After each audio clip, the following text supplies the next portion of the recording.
आइए यहाँ से हम पढ़ेंगे। इससे पहले मैं पढ़ चुका हूँ, यहाँ तक तो देख चुके, ये चीज़ें तो हम कंप्लीट कर चुके हैं। हम बात करेंगे आगे से। यहाँ तक देखिए, यहाँ से जब बात करें क्या लिखा है, हाइपर कंजुगेशन इन एल्कीन। सबसे पहले बात है हाइपर कंजुगेशन किस में होता था, तो जहाँ पे कंजुगेशन में पॉजिटिव चार्ज होगा या डबल बॉन्ड होगा या फ्री रेडिकल होगा। इन 3 कंडीशन के लेकर के हमने हाइपर कंजुगेशन के बारे में देखा, ठीक है।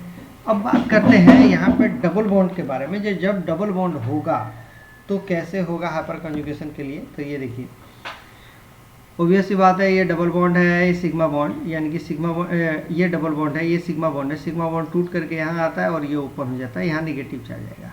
तो ये एक बार ये हो जाएगा, फिर से एक बार ये हो जाएगा, फिर से एक बार ये, यानी कि ये टोटल हाइपर कंजुगेशन, यानी कि हाइपर कंजुगेशन स्ट्रक्चर कितने हो जाएंगे, 3। यानी कि जितने number of alpha bond alpha hydrogen होंगे, जितने अल्फा हाइड्रोजन होंगे उतने हाइपर कंजुगेशन होंगे, दैट्स ऑल, ठीक है। इसी को बोलता है इन्वॉल्विंग CH बॉन्ड, कितने CH बॉन्ड इन्वॉल्व है। अगर पूछेगा जो हाइपर कंजुगेशन, तो कभी भी ये यहाँ से लेकर के यहाँ तक ये रेजोनेटिंग स्ट्रक्चर बताएंगे, ऐसे गलत हो जाएगा। आपको हाइपर कंजुगेशन का स्ट्रक्चर यहाँ से यहाँ तक की है। हाइपर कंजुगेशन को that is called the no bond resonance बोलते हैं, नो बॉन्ड रेजोनेंस। जब नो बॉन्ड रेजोनेंस था तो इधर बॉन्ड नहीं होना चाहिए, ठीक है। इसका मतलब क्या हुआ, इस एल्कीन का स्टेबिलिटी के बारे में हम जानेंगे। तो स्टेबिलिटी कब बढ़ गया, जब if number of alpha hydrogen बढ़ेगा तो स्टेबिलिटी ऑफ एल्कीन बढ़ेगा, ठीक है। अब क्वेश्चन ये बनता है ऐसा कैसे हुआ। सी ये जब टूटा और ये सिचुएशन आया तो क्या हुआ, डबल बॉन्ड, सिंगल बॉन्ड और यहाँ पे क्या हो गया, नेगेटिव चार्ज। ये क्या होता है, यहाँ से लेकर के यहाँ तक का कंजुगेशन होगा, यानी कि यहाँ से यहाँ तक का रेजोनेंस होना शुरू हो जाएगा। यहाँ से यहाँ तक का रेजोनेंस कैसे होगा, ये डबल बॉन्ड आएगा, फिर यहाँ निगेटिव आ जाएगा, फिर यहाँ पे डबल बॉन्ड आए, फिर ये वाला उतर के आएगा, फिर यहाँ निगेटिव हो जाएगा। मतलब कि अप टू हियर, यहाँ से लेकर के यहाँ तक का ये क्या हुआ, रेजोनेंस ऑफ पार्टिकल। लेकिन राइट नाउ अगर आप ये करते तो ये क्या सिचुएशन था, CH3 हो जाता, CH डबल बॉन्ड CH2। क्या इसमें रेजोनेंस होगा, नो। तो इसमें रेजोनेंस कब पॉसिबल हुआ, जब हाइपर कंजुगेशन की। हाइपर कंजुगेशन हुआ तो एक पे नेगेटिव चार्ज आया जो कि पाई बॉन्ड से यानी कि डबल बॉन्ड से कंजुगेटेड है, जिसके वजह से तीनों के तीनों कार्बन की स्टेबिलिटी बढ़ गई। इसीलिए हाइपर कंजुगेशन की हाइपर कंजुगेशन होता है तो अल्कीन की स्टेबिलिटी बढ़ जाती है, ठीक है। तो ये तो रहा आपके पास यहाँ। अब ये देखिए, अब स्टेबिलिटी एल्कीन क्या पूछा है, तो हमको सिर्फ एक ही बात देखना है, जो नंबर ऑफ हाइपर कंजुगेशन किस में ज़्यादा होगा, यानी कि हाइपर कंजुगेबल हाइड्रोजन या अल्फा हाइड्रोजन किस में ज़्यादा है। जिसमें ज़्यादा होगा उसकी स्टेबिलिटी ज़्यादा होगी। तो क्या इसमें कोई अल्फा हाइड्रोजन है, नो। इसमें अल्फा हाइड्रोजन है, नो, क्योंकि जी ये डबल बॉन्ड के साथ में जो हाइड्रोजन लगा उसको कंसिडर नहीं करते। क्या इसमें अल्फा हाइड्रोजन है, यस 3 है। क्या इसमें अल्फा हाइड्रोजन है, यस 6 है। क्या इसमें अल्फा हाइड्रोजन है, यस 3 3 3 6 3 9, ये नहीं है, ये इसी का पार्ट है। क्या इसमें अल्फा हाइड्रोजन है, यस 3 3 6 3 9 3 12, यानी कि ये 12 है। ये सबसे ज़्यादा स्टेबल होगा, यानी कि 5th वन जो सबसे ज़्यादा, then 4 1, then 3 1, then 2 1 and then 1, yes sir no. तो ये स्टेबिलिटी ऑर्डर मिला, यानी कि जो अल्फा हाइड्रोजन जिसमें ज़्यादा उसकी स्टेबिलिटी उतनी ही ज़्यादा, पहला नंबर।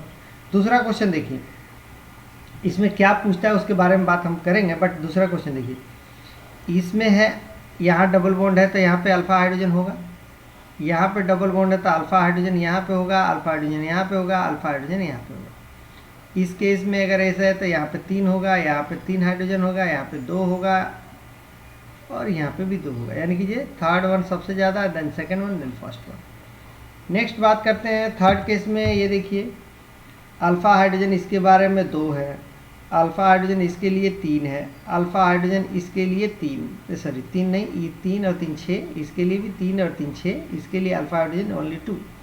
इसको बोलते हैं ब्यूट 1 इन बोलेंगे, ब्यूट 2 इन और आइसोब्यूटीन, ठीक है। अब देखिए क्वेश्चन ये बनता है, जो अल्फा हाइड्रोजन यहाँ 3 है, ये 2 है, यहाँ 6 है, यहाँ 6 है, हम इन दोनों में स्टेबिलिटी किसको बताएं। तो हमको ये बात याद रखना पड़ेगा, बट हम एक्सप्लेनेशन से हम समझ लेंगे, क्योंकि जब जब आएगा तब तब हम कहाँ निकालते रहेंगे। तो ये काफ़ी फेमस एग्जांपल है, इसलिए हम जानेंगे आइसोब्यूटीन और 2-ब्यूटीन, तीनों के तीनों ब्यूटीन ही है, 1-ब्यूटीन, 2-ब्यूटीन, आइसोब्यूटीन। इसके अलावा थर्ड फोर्थ स्ट्रक्चर कोई बनेगा ही नहीं। ब्यूटीन के केस में आप देख सकते हैं फोर्थ स्ट्रक्चर कुछ भी नहीं बनेगा। तो isobutene is the most stable alkene as compare to the butene. ऐसा कैसे हुआ इसके बारे में देखेंगे। देखिए, तो हमको तो पता है कि इन दोनों में से कोई एक पहले होगा और सबसे लास्ट में ही होगा, तो इसीलिए बोला जी यहाँ पे आइसोब्यूटीन होगा एंड देन ब्यूटूइन एंड देन ब्यूट1इन हो जाए। उसमें भी ये देखिए ब्यूटूइन है, उसमें ट्रांस ज़्यादा स्टेबल होता है as compare to the cis. Trans इस केस में अगर ब्यूटूइन की केस में तो आप क्या करेंगे, ये C डबल बॉन्ड C हो जाएगा और यहाँ पे हो जाएगा CH3 H और H, और यहाँ पे ये H, ये CH3 और ये क्या हो जाएगा H CH3। तो दिस वन देयर ट्रांस, दोनों ग्रुप जो है बड़ा बड़ा बल्कियर ग्रुप है, दोनों क्या है एक दूसरे का अपोजिट है। दैट्स वाई क्या बोलते हैं कि ब्यूटूइन जो होता है उसमें ट्रांस ब्यूटूइन जो होगा these are the more stable as compare to the cis butene. Yes और नो। इसके अलावा अब देखिए हमको ये दोनों चीज़ों को समझना है, इन दोनों के बारे में समझना है जो ब्यूटूइन और आइसोब्यूटीन दोनों में स्टेबल कौन है। देखिए हाइपर कॉन्जुगेशन इन ब्यूटूइन पहले लिया हमने ब्यूटूइन के केस में। देखिए हमारे पास ये ब्यूटूइन के बारे में ये बात किया, यहाँ पे ये है, यहाँ पे और CH3 यहाँ CH3, ये टूटेगा ये आएगा, ये वाला CH3 यहाँ पे पड़ा। तो इस तरीके से आपसे मैं पूछूं तो कितने number of hyper conjugable structure है, how many hyper conjugable structure are there, how many hyper conjugable hydrogen कितने हैं, कितने हैं सृजन इसमें कितने, how many hyper conjugable hydrogen कितने हैं 6 है। इसका मतलब स्ट्रक्चर ऐसा 6 बनेगा क्या, 6 बनेगा। एक बार ये टूटेगा, एक बार ये टूटेगा, एक बार ये टूटेगा, इसमें से ये तीनों में से एक बार ये टूटेगा, एक बार ये टूटेगा, एक बार ये टूटेगा, तो 6 का 6 स्ट्रक्चर सेम बनेगा। यस और नो सृजन बोलो। हाँ, तो कहता है जो total 6 hyper conjugable structure all are 2 degree. 2 degree किसको बोलते हैं, वैसा जिसकी डिग्री की बात करता है वैसा देखेंगे जो कितने नंबर ऑफ कार्बन से जुड़ा हुआ। तो यानी कि ये जो है कार्बन एनायन जो है एक कार्बन 2 है, तो यानी कि 2 डिग्री कार्बन एनायन। या सर नो जी। अब हाइपर कॉन्जुगेशन इन आइसोब्यूटीन के केस में देखिए, आइसोब्यूटीन के केस में यहाँ पे CH3 है, यहाँ पे CH3, ये टूट करके यहाँ पे आएगा, ये उसके बाद से यहाँ पे आएगा, ये वाला सिचुएशन आएगा। अब देखिए सेम सिचुएशन, ये भी टूटेगा, ये भी टूटेगा, ये भी टूटेगा, सेम सिचुएशन क्रिएट होगा। फिर से इसमें से भी 3 हाइड्रोजन टूटेगा, ये भी टूटेगा, ये भी टूटेगा, ये भी टूटेगा, सेम सिचुएशन, यानी कि 6 इसी टाइप का स्ट्रक्चर बनाएगा। Yes sir no. बट इतना ही है कि एक बार ये हाइड्रोजन टूटा, सेकंड टाइम में ये जुट जाएगा, अब ये टूटेगा, थर्ड टाइम में क्या हो जाएगा, ये भी जुट जाएगा, ये भी जुट जाएगा, ये टूट जाएगा, फोर्थ टाइम में क्या हो जाएगा, इसमें से एक बार ये टूटेगा, बाकी सब जुड़ा रहेगा, फिर ऐसे ऐसे करके और सेम टाइप। ठीक है, ओके।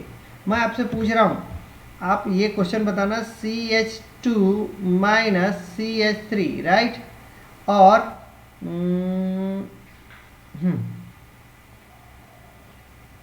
CH3 ऐसे, और CH2 -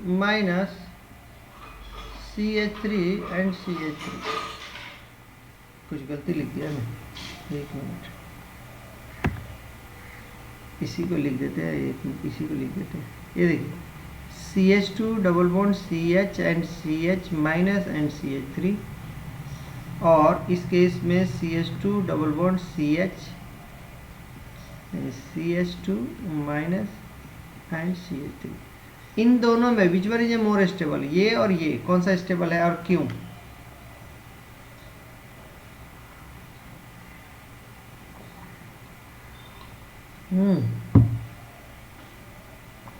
बोलिए, इन दोनों में विच one is a more stable, बोलो। नीचे वाला ज्यादा स्टेबल है, क्यों?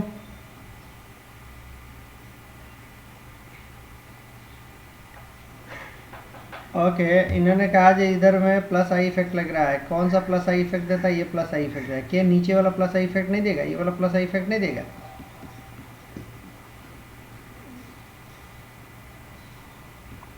पहली बात ये जो होता है, ये जो होता है दी जाता है इलेक्ट्रोनेगेटिविटी इसकी ज़्यादा होती है एज कम्पेयर टू CH3 से, ठीक है, इन्होंने सही बताया। CH3 का इलेक्ट्रोनेगेटिविटी ज़्यादा होती है एज कम्पेयर टू, लेकिन ये वाला भी प्लस आई शो करता है, ये वाला भी प्लस आई शो करता है, तो इसकी इलेक्ट्रॉन डेंसिटी बढ़ जाती है। तो ऑलरेडी इसकी इलेक्ट्रॉन डेंसिटी हाई है और दोनों तरफ से पुश कर देता है, जिसकी वजह से इलेक्ट्रॉन डेंसिटी हाई हो जाता है। तो हम जानते हैं ये कार्ब कैटायन जो होता है उसके लिए अलग, और कार्ब एनायन जो होता है इसके लिए। ये कार्ब एनायन जो होता है 3 डिग्री जो होता है हाईली अनस्टेबल होता है, and then 2 degree and then 1 degree. 1 degree is the more stable because of that कि इसके पास ऑलरेडी हमारे पास क्या है, इलेक्ट्रॉन डेंसिटी हाई है। अगर देने वाला डोनेटिंग ग्रुप और लगा दें तो ये गड़बड़ हो जाएगा। तो ये कितना है, 2 डिग्री है, और ये कितना है, 1 डिग्री है, यानी कि 1 डिग्री है, यानी कि ये पुश करेगा, ये पुश करेगा, तब यहाँ से फिर जाएगा। ये दोनों साइड से इसको, जैसे उन्होंने बताया, जो दोनों साइड से इसको पुश करने वाला नहीं है, जिसके वजह से इसकी स्टेबिलिटी बढ़ जाती है as compare to this one. That's why isobutene is the more stable as compare to the butene. तो यहीं से ये एक्सप्लेनेशन आता है। तो यानी कि लिखिए 1 degree carbon ion is more stable as compare to 2 degree carbon ion, stability ज़्यादा होती है। That's why isobutene is greater than the butene, yes sir no, या 2 ब्यूटीन जो भी कह सकते हैं, क्योंकि डबल बॉन्ड एक है तो आप ऐसा कह सकते हैं। समझ में आया कि नहीं आया, बोलिए। सुप्रियो समझ में आया? सुप्रियो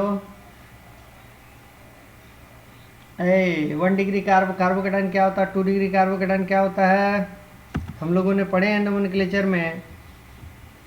यहाँ पे एक सेकेंड, मैंने कहीं चर्चा नहीं किया था क्या 1 डिग्री 2 डिग्री के बारे में? ये देख लो, ये देखो, इधर देखो, रे किधर गया रे सुप्रियो, ये 1 डिग्री 2 डिग्री है 3 डिग्री, हम लोग हवा में थोड़ी पहले ही बात किए थे भाई। मैंने बताया था जिस कार्बन की डिग्री देखना होता है उसके लिए देखते हैं कि कितने कार्बन से अटैच्ड है, हाउ मेनी कार्बन से वो अटैच है। तो 1 carbon, 2 carbon, 3 carbon, that's why 3 degree. ये वाला की बात करें कार्बोकेटाइन के कितने डिग्री, कितने कार्बन से अटैच है, तो 1 और 1 2, 2 डिग्री। ये वाला कार्बोकेटाइन कितने कार्बन से अटैच है, these are the 1 degree, yes sir no Supriyo. तो ये बातें हम चर्चा कर चुके थे भाई। तो इस तरीके से हम बात करेंगे। अगर इस तरीके से यहाँ पे देखिए तो किधर गया, हाँ, इसकी डिग्री की पता करेंगे तो 1 कार्बन और 1 कार्बन 2 कार्बन से, और इसकी डिग्री की पता करना है तो एक ही कार्बन से डायरेक्ट अटैच है इसके लिए, और इससे तो डायरेक्ट अटैचमेंट नहीं है ना। That's why these are the 1 degree and these are the 2 degree, yes sir no, ठीक है।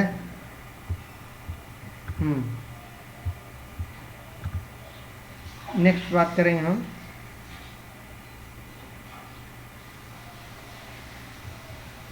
ओके, ये 2 डिग्री 1 डिग्री। अब इसके लिए ये स्ट्रक्चर लिखा हुआ है, ये आपको बताना है, ये आपको बताना ये है कि क्या सीन है, कैसे है। स्ट्रक्चर 1 है दिया हुआ है, ये वाला स्ट्रक्चर 1 दिया हुआ है, स्ट्रक्चर 2 दिया हुआ है, ठीक है।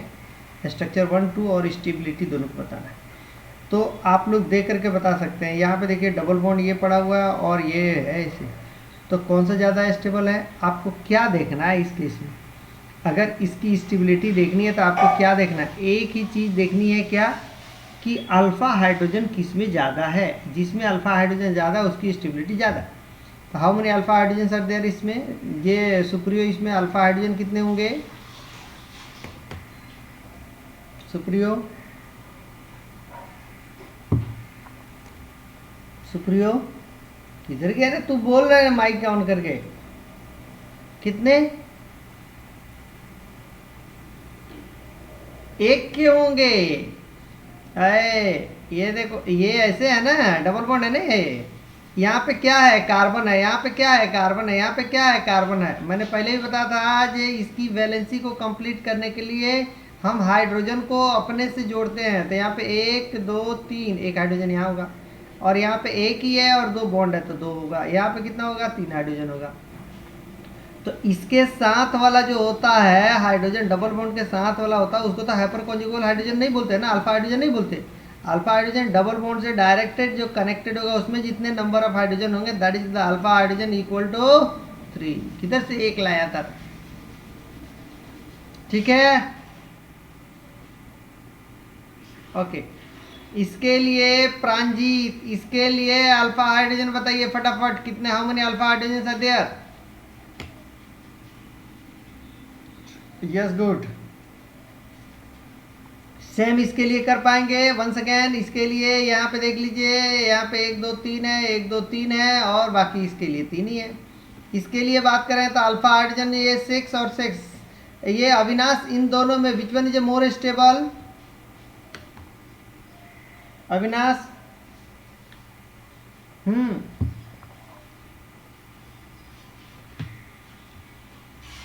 4 में विच वन इज मोर स्टेबल, और क्यों? हाँ 1 होगा, क्यों?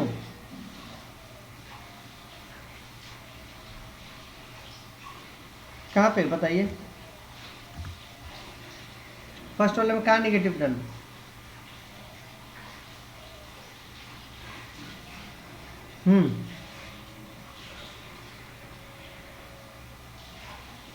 ऐसे, ठीक है। तो इससे क्या समझ में आया? और इस केस में क्या होगा? कुछ भी कर सकते हैं, यानी कि यहाँ भी कर लीजिए, अच्छा यहाँ भी कर लीजिए। तो आप ये नहीं कह देंगे ये वाला केस नहीं हो गया आइसोब्यूटीन का और ये ब्यूटूइन का नहीं हो रहा है?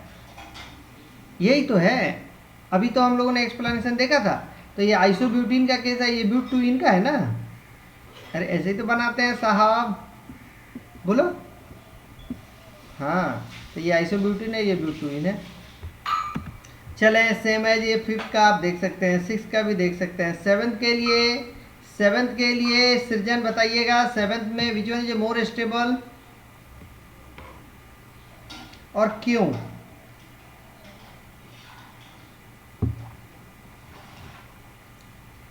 यस, इंडोसाइक्लिक में ज़्यादा होता है। और दूसरी बात बता दूं, जो कोई भी साइक्लिक कंपाउंड होगा उसके अंदर में अगर डबल बॉन्ड होता है तो ज़्यादा स्टेबल होता है, पहली बात।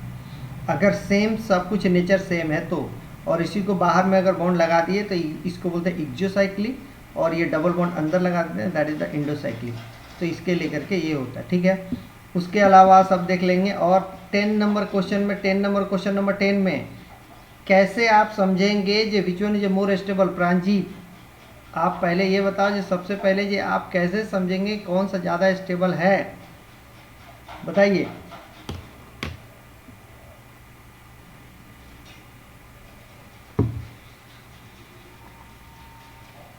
दोनों तो कैसे से ज़्यादा है बताइए? आप जैसे जैसे बताइएगा वैसे वैसे मैं लिखूंगा। हाँ, कितना है? 8 है। इस केस में भी तो देखिएगा 8 ही तो है ना। तो फिर कैसे हुआ?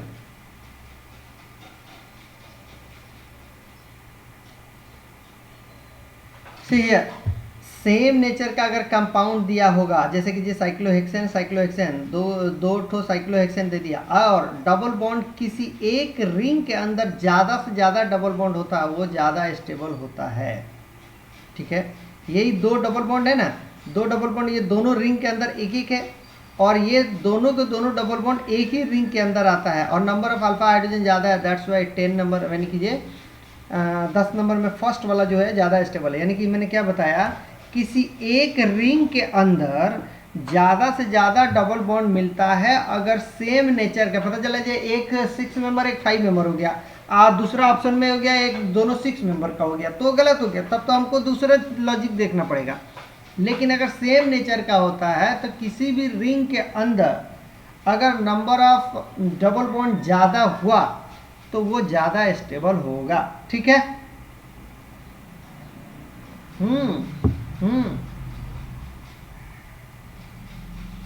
10, हाँ ठीक।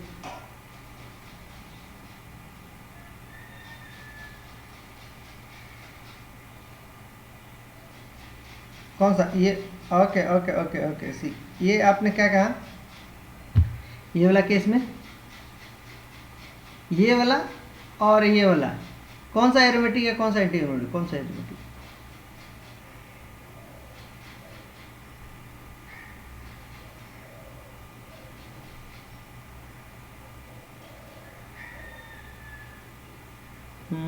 मैं एक सेकंड आपने क्या बोल रहे हैं थोड़ा सा मैं देखता हूँ। वो विद्यार्थी आया है, ये बहुत लेट से जगा है। अरे किधर था तू, इतना लेट किया?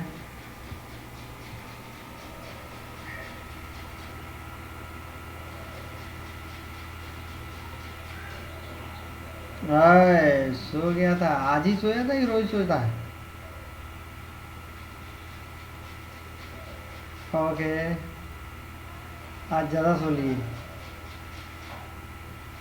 चलिए कोई बात नहीं, लेकिन तो अलार्म लगा कर रखना था। ये क्लास सुबह 7 बजे जग जाना है तो मतलब जग जाना है। ओह अच्छा, ये चीज़ मैं बता दूं, देखिए अभी बात हुई है, पढ़ाई लिखाई जो होता है ना, जो भी है मैंने, ये एक तपस्या की काम है और एक बहुत मेहनत करना पड़ता है। कभी भी लग्जरी मूड में होकर के, अगर मूड ऐसा है आज एकदम पढ़ने का मन नहीं करता है, उठने का जगने का मन नहीं कर रहा है, तो इस तरीके से अगर हम पढ़ते हैं तो शायद हमको लगता है कि हम बहुत अच्छे मेहनत नहीं करते। मेहनत का मतलब होता है, देखिए, और दूसरी बात ये है कि जब होता है कि मेहनत करो, स्मार्ट वर्क करो, ये करो, देखिए हम तो यही बात मान कर चलते हैं। मैं अपने लाइफ की बात बता रहा हूँ, मैं एक सच्चाई बता रहा हूँ। मैं अपने लाइफ में जब भी ये किया, मैं यही मान के चला कि मैं एक एवरेज या एवरेज बिलो स्टूडेंट हूँ।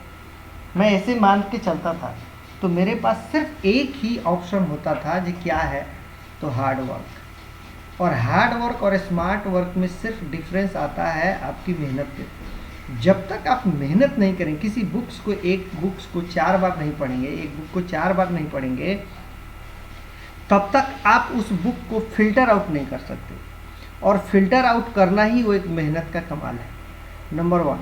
तो उसके लिए जो स्मार्ट वर्क, क्या आप कहेंगे सर हर स्टेज पे हार्ड वर्क करना पड़ेगा फिर स्मार्ट वर्क करना पड़ेगा? नहीं। लाइफ में एक बार अगर हार्ड वर्क कर लिए किसी भी चीज़ों पे, जैसे कि 11th है, 12th है, चाहे मानते हैं अभी 12th राइट नाउ 12th में है, तो अगर इसके हार्ड वर्क कर लेंगे, उसके बाद से आपके पास जैसे जेई का बात आएगी तो आपको बहुत सारी चीज़ों को फिल्टर आउट कर पाएंगे 3 महीने 4 महीने में, जो भी है। जो हमको ये चीज़ें इंपॉर्टेंट है, ये चीज़ें इंपॉर्टेंट नहीं है, क्योंकि बुक्स में जितनी सारी मटेरियल, जितनी सारे कंटेंट दिए हैं, वो सारे चीज़ें यूजफुल नहीं है। उसमें तो आधा से अधिक चीज़ें हैं जो आपको समझाने के लिए दिया जाता है, समझाने के लिए, बताने के लिए दिया जाता है। तो इसलिए हार्ड वर्क करना पड़ेगा। कभी लग्जरी मूड में होकर के कोई भी चीज़ें को मैंने ईजी वे में उसको पाया नहीं जा सकता। हम लोग दूसरे को देखते हैं जो फलाना पा लिया, ऐसा हो गया, वैसा हो गया, ऐसा नहीं होता है। कहीं ना कहीं उसने मेहनत करके उस चीज़ों को डेवलप किया अंदर में। आप जैसे न्यूज़पेपर है, न्यूज़पेपर में जो कोई आदमी न्यूज़पेपर नहीं पढ़ता हो तो उसको दीजिएगा तो 15, 16, 18 पेज का शायद आता है वो। अब देखेंगे तो वो समझ ही में नहीं आएगा कि उसको क्या इंपॉर्टेंट है, क्या इंपॉर्टेंट नहीं है। लेकिन आप देखते हैं कि जब IAS IPS की तैयारी करने वाला लड़का होता है तो वो न्यूज़पेपर जो होता है विदिन 2 आवर्स या विदिन 3 आवर्स के अंदर, 2 आवर्स 3 आवर्स के अंदर में पूरे न्यूज़ को फिल्टर कर लेता। जबकि जब आपके साथ दिन भर दे दिया जाए तो दिन भर 18 पेज पढ़ने के लिए टाइम चाहिए, क्योंकि उसका पेज भी देखते हैं तो आपको समझ में नहीं आएगा। तो इसीलिए कहते हैं कि कोई भी चीज़ों को मेहनत करेंगे तो उसको समझ में आ जाएगा कि इसमें क्या इंपॉर्टेंट है, क्या पूछता है, क्या नहीं पूछता है। तो पहले आपको हार्ड वर्क करना पड़ेगा। कभी भी लग्जरी मूड में नहीं रहे, कभी भी नहीं, टिल देयर, जब तक कि आपका नहीं मिल जाता है मंजिल तब तक लग्जरी मूड में होना ही नहीं चाहिए। उसके बाद से लाइफ चलते चला जाएगा। एक समय ऐसा आएगा ना जब आप मेहनत भी करेंगे आपको लगेगा नहीं जब आप मेहनत कर रहे हैं। स्मार्ट वर्क जो होता है उसी समय आता है स्मार्ट वर्क, जब हार्ड वर्क कर लेते हैं। आप 11th में बहुत अच्छे से अगर हार्ड वर्क किए होते हैं, 12th में आते हैं तो आपको पता चल जाता है हमको ये छोड़ना है, ये पढ़ना है, ये चीज़ें। हाँ, एक बार समझ लिए बात खत्म, दोबारा उसको देखना नहीं है। ये कहानी लिखा है, दैट्स ऑल, ये कहानी लिखा है। जो समझने का है, जो पूछने का, जो एग्जामिनर पूछ सकता है, वो चीज़ें, ये चीज़ें हैं। और एक बात जान लीजिए, प्रैक्टिकल लाइफ में, मैं अपने एक्सपीरियंस से बता रहा हूँ जी, ये प्रैक्टिकल लाइफ में हम जो कुछ भी पढ़ रहे हैं ये कोई काम नहीं आने वाला, कोई काम नहीं आने वाला। केवल hydrogen, carbon, bond, triple double, ये मैंने एज यूजल किताबी भाषा पे आ सकता है। आप एक बनेंगे तो बहुत बड़े क्या बोलेंगे, कंप्यूटर इंजीनियर बनेंगे, मैकेनिकल बनेंगे, इलेक्ट्रिकल बनेंगे, बहुत बड़े इंजीनियर बनेंगे, साइंटिस्ट बनना चाहते हैं, वो यहाँ पे कुछ नहीं है। ये सिंपल सा बेसिक चीज़ है जो आपको जानना है कि कैसे कैसे होता है, दैट्स ऑल। इसकी यूटिलिटी कहीं नहीं है। खास करके अगर गवर्नमेंट की तैयारी करना चाहते हैं, चाहे गवर्नमेंट बनना चाहते हैं, अगर रिसर्च फील्ड में नहीं जाना चाहते, दैट्स आर एनफ। आपको केवल इंटर करना है कॉलेज में। कॉलेज में इंटर करेंगे, जो पढ़ाया उसको रट्टे फट्टे किए, समझे, उसके बाद से खत्म। जब जाएंगे कंपटीशन पॉइंट ऑफ व्यू से, तो वहाँ पे भी रटना पड़ेगा, वहाँ पे भी जानना पड़ेगा, वहाँ पे एक अलग तरीके को, वहाँ पे भी रटिए, और उसके बाद से अंदर जाइए, उसके से कुछ नहीं पता चलेगा आपको। आज तक हम लोगों ने बात करता था जो रेजिस्टेंस ऐसे होता है, ऐसे होता है। आप जाओगे तो ना कंपनी में, तो एक सिलेंडर टाइप की मिले, इतने सिलेंडर टाइप का, आप समझ ही नहीं पाओगे जी ये भी रेजिस्टेंस है क्या। इस टाइप से कुछ सिलेंडर टाइप का मिलता है। बस इतना जानते हैं जी ये रेजिस्टेंस होता है। ये हम लोग को दिखाते हैं जो भैया ये देखो ऊपर नीचे है, यानी कि जी क्या होता है, ये कोई भी चीज करंट फ्लो करेगा तो स्मूथ नहीं जाएगा, ये ऐसे ऐसे जाता है, यानी कि जी कुछ न कुछ इसमें गिरावट है। तो ये किताबी लैंग्वेज है, जो किताबी लैंग्वेज ही हमको जानना है, हमको अभी नहीं जानना है, उस लेवल पे हम नहीं है जिसके लिए हम बात कर सकें। हमको किताबी लैंग्वेज जानना ही पड़ेगा, क्योंकि इसी का इम्प्लीमेंट। अब जैसे कि ये वाला आप पढ़े रजिस्टेंस, आप गए तो कंपनी में ये देखने को मिला, तो आपको क्या समझ में, ये रजिस्टेंस है भाई, हमने पढ़ा तो ऐसा था, ये मिल गया रजिस्टेंस ऐसे। कैपेसिटर ऐसे पढ़ते हैं, मिलता कुछ अलग तरीके से। आप जाकर मार्केट से खरीदो, कैपेसिटर क्या है, तो आपको दे देगा ऐसे एक सिलिंड्रिकल बॉल दे देगा ऐसे, और बोल देगा ये कैपेसिटर है। हम कहें भाई ऐसा कैपेसिटर, तो मैंने हम तो हमेशा ये पढ़ा। तो ये मैं कह रहा हूँ, ये थियोरिटिकल चीज़ें, जो चीज़ें हम टर्म एक तरह से कह सकते हैं, टर्म हमारा इस्तेमाल होता है, और उसी का इस्तेमाल करके हम लोग आगे बढ़ते हैं, ताकि जो आपको ये टर्म, छोटे छोटे टर्म पता है। तो मेरे कहने का मतलब यही था, जब हम लग्जरी मूड में कभी भी वर्क ना करें, हम लोग हार्ड वर्क करें। वही हार्ड वर्क जो होता है आपको स्मार्ट वर्क में कन्वर्ट कराता है, बताता है। जो लड़के अगर मानते हैं साल भर में 6 महीने 8 महीने अगर अच्छे से नहीं पढ़ाई किया, तो वो 2 महीने में समराइज कैसे कर सकता है, समअप कैसे कर सकता है, नहीं कर सकता ना। वो सोचेगा ये 2 ही महीने में मैंने समराइज कर लूँ, उसको स्मार्ट वर्क करके ये करो वो करो, वो नहीं हो पाता। हार्ड वर्क चाहिए, मतलब चाहिए। और आपके लिए सबसे बड़ी चीज़ है, मैं सबसे चीज़ ये बताना चाहता हूँ कि ये किसी भी कंपटीशन को निकालने, कोई भी कंपटीशन, इवन ऑल्सो कि IAS का हो, या फिर आपको IIT का हो, या फिर कोई और एग्ज़ाम का क्यों ना हो, सबसे पहले आपको उसका क्वेश्चन बैंक देखना चाहिए। क्वेश्चन बैंक देखने से आपको आइडिया लगता है कि क्या पूछता है और क्या मैं पढ़ रहा हूँ। आप क्वेश्चन बैंक जब देखेंगे तो पता चलेगा 10 क्वेश्चन में 2 क्वेश्चन बना, तो उसको फ्रस्ट्रेट नहीं होना है। 10 क्वेश्चन में 2 क्वेश्चन बना, लेकिन 8 क्वेश्चन में कुछ टर्म सुने, कुछ टर्म नहीं सुने, कुछ टर्म का कनेक्टिविटी यहाँ से, कुछ टर्म का कनेक्टिविटी वहाँ से। तो इस तरीके से जैसे जैसे धीरे धीरे क्वेश्चन को जब देखने लगेंगे, तो उसी का आंसर आपके खुद निकल के आएगा सामने। अच्छा ये वाला यहाँ से है, क्योंकि एडवांस तो ऐसे ही करता है, कम से कम 3-4 चैप्टर मिनिमम 2 को तो मिक्स करता ही करता है। 2 चैप्टर को उसको मिक्सअप करना ही करना है। सिंगल चैप्टर से बहुत रेयर केस में क्वेश्चन पूछता है, बहुत रेयर केस में क्वेश्चन। अगर सिंगल चैप्टर से क्वेश्चन पूछा तो समझिए कि जी उसके डेप्थ में जाता है वो। अगर ऐसा हुआ तो ऐसा कैसे हुआ, ऐसा हुआ तो ऐसा कैसे हुआ, तो ये सब चीज़ें जानना पड़ता है। मैंने थोड़ा सा मेहनत करना पड़ेगा, ठीक है। चलिए फिर कभी बात करेंगे। वेल अभी देखिए, अभी क्या बोल रहे हैं, 720 में 720 नंबर लाया नीट में लड़का, और एडवांस का टॉपर लड़का लाया है कितना है, उसका नंबर कितना था मुझे अभी याद नहीं आ रहा उसका एग्जैक्ट नंबर। अभी आकाश से ही टॉप किया लड़का, 352 लाया ना। हाँ अभी आकाश से ही वो टॉप किया लड़का। तो ये है, ऐसा नहीं है, इसमें ये लोग कंटेंट पे बहुत ज़्यादा मैंने फोकस किया हुआ है। हालांकि एक है कंपनी का नाम है ब्लैक स्टोन, शायद US की कंपनी है। तो इसकी जो है शेयर कुछ खरीदा है 1200 करोड़, 1200 करोड़ का मैंने शेयर खरीदा है उसका। मैंने उसका टोटल आकाश का जो बताया गया है, टोटल शायद 3300, लगभग 3600 है क्या, ऐसा कुछ इसका टोटल ये बताया गया कि क्या बोलते हैं, इसकी प्रॉपर्टी कह सकते हैं, या फिर जो भी है कंपनी का क्या बोलते हैं, वैल्यू जो बताया गया 3600 करोड़ बताया गया, तो उसमें शेयर बेचा है इसने तो 1200 या 1300 करोड़ रुपए का कुछ शेयर बेचा, मैंने 33% शेयर बेचा है, जिसको ब्लैक स्टोन कंपनी है वो खरीदा है। और उसके आने के बाद से थोड़ा सा ज़्यादा ये कर दिया है। आप देखिएगा पहले बुकलेट का पेज वगैरह जो होता था बहुत अच्छा पेज आता था, अभी बुकलेट का पेज बिल्कुल घटिया आता है। तो उसका कहना है कि पेज पे हम फोकस न करें, बाकी मैंने वो चीज़ें थोड़ा दूसरी चीज़ों पे फोकस कर रहा कि हम किस तरीके से इन्हांस करें, क्योंकि वो प्रॉफिट लेगा तो उसको भी मिलेगा। तो ओवरऑल मिला करके यही सब चल रहा है। कंटेंट कॉन्साइज हुआ है, बहुत सारे कंटेंट को पहले जो होता था एकदम ह्यूज में आते थे कंटेंट, जो मोटा मोटा बुक आता था, अब उसको बिल्कुल शॉर्ट करते चल रहा है, शॉर्ट करते जा पैटर्न के बेस पे आ जा रहा है। ये कैसे पैटर्न है, क्या पैटर्न है, उसी के बेस पे चलेगा। तो ऐसे चल रहा है अभी फिलहाल देखिए।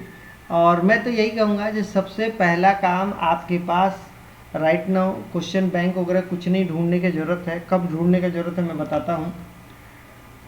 पहले आप 12th तक आप ईमानदारी से बुकलेट को ही पढ़ेंगे, बुकलेट के अलावा आपके पास कुछ भी नहीं सोचेंगे, क्योंकि बुकलेट में इतनी कॉन्साइज है, इतने सटीक मटेरियल दिया है, जो आपको ज़रूरत है वही दिया है, जो ज़रूरत नहीं है वो नहीं दिया।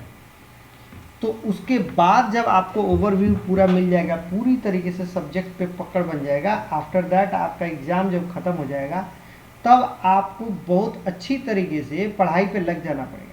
और सिर्फ मेंस के लिए तो खैर उतना ज़्यादा ये नहीं है, जो मेंस में तो हो जाएगा ये तो तय है। मेंस के लिए आपको कभी चिंता नहीं करना, मेंस में हो जाएगा, क्योंकि जितना ये कर रहे हैं तो उसमें मेंस दिक्कत आती है एडवांस में। एडवांस के लिए आपको मैंने लगना पड़ेगा, जैसे ही आपका +2 ख़त्म होता है वैसे ही लगना पड़ेगा और अच्छे से लगना पड़ेगा। और आई होप हो सकता है एडवांस का डेट जो है इस बार थोड़ा सा एक्सटेंड करे। देखिए क्या होता है, चूँकि सिलेबस का कट शॉर्ट के बारे में इन्होंने चर्चा नहीं किया। अगर सिलेबस का कट शॉर्ट नहीं है इसका मतलब ओवरऑल मिला के कहीं ना कहीं इनका मानना है कि एक एग्ज़ाम जो है थोड़ा सा एक्सटेंड कर सकते हैं। तो खैर देखते हैं, चले। तो इसके बारे में समझ गए ये। हाँ, अब बता रहे थे एंटी एरोमेटिक। एंटी एरोमेटिक और एरोमेटिक का क्या डेफिनेशन होता है सृजन? आपने एंटी एरोमेटिक की बात चर्चा किया और एरोमेटिक की बात किया, कैसे क्या होता है?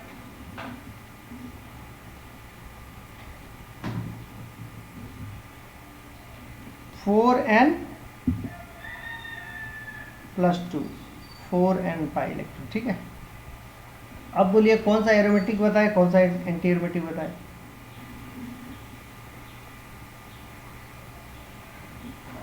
फर्स्ट वाले में जो पहला रिंग है,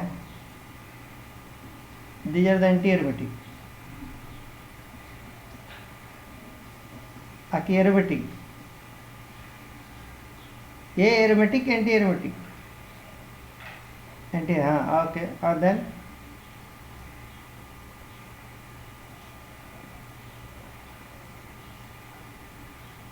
दोनों ही एरोमेटिक है।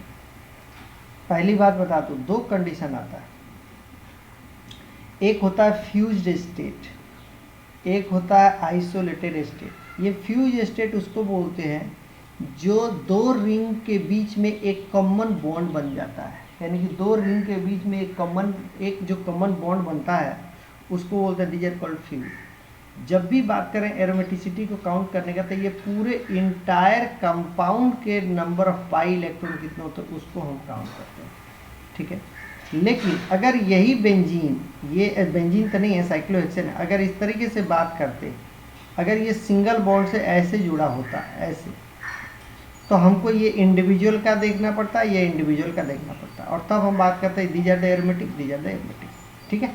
लेकिन कभी भी फ्यूज स्टेट में होगा तो उसके लिए नहीं करेंगे। ये दोनों ही केस फ्यूज स्टेट का, और उस तरीके से अगर हम बात करते हैं तो दोनों ही एंटी एरोमेटिक कहलाता है, क्योंकि दोनों के केस में 4n + 2 नहीं है, ये 4n ये कर रहे हैं, क्योंकि यहाँ पे क्या है, n का वैल्यू क्या होता है, n व्हाट इज n का वैल्यू क्या होता है, n = व्हाट, क्या बोलेंगे, रैंडम तरीके से अपने जहाँ 0 1 2 3 व्हाटएवर। तो अगर यहाँ पे 4n सपोज दैट 1 रखता हूँ तो 4 × 1 that is equal to 4 pi electron होता है। तो देखिए एक और एक 2 पाई इलेक्ट्रॉन, एक और एक 2, यानी कि 4 पाई इलेक्ट्रॉन दोनों में। तो बात करते हैं तो ज़्यादा 4n रूल को फॉलो करता है। हम बात करेंगे इसी चैप्टर में, आज तो नहीं होगा, नेक्स्ट क्लास में हम एरोमेटिसिटी को हम स्टार्ट करेंगे।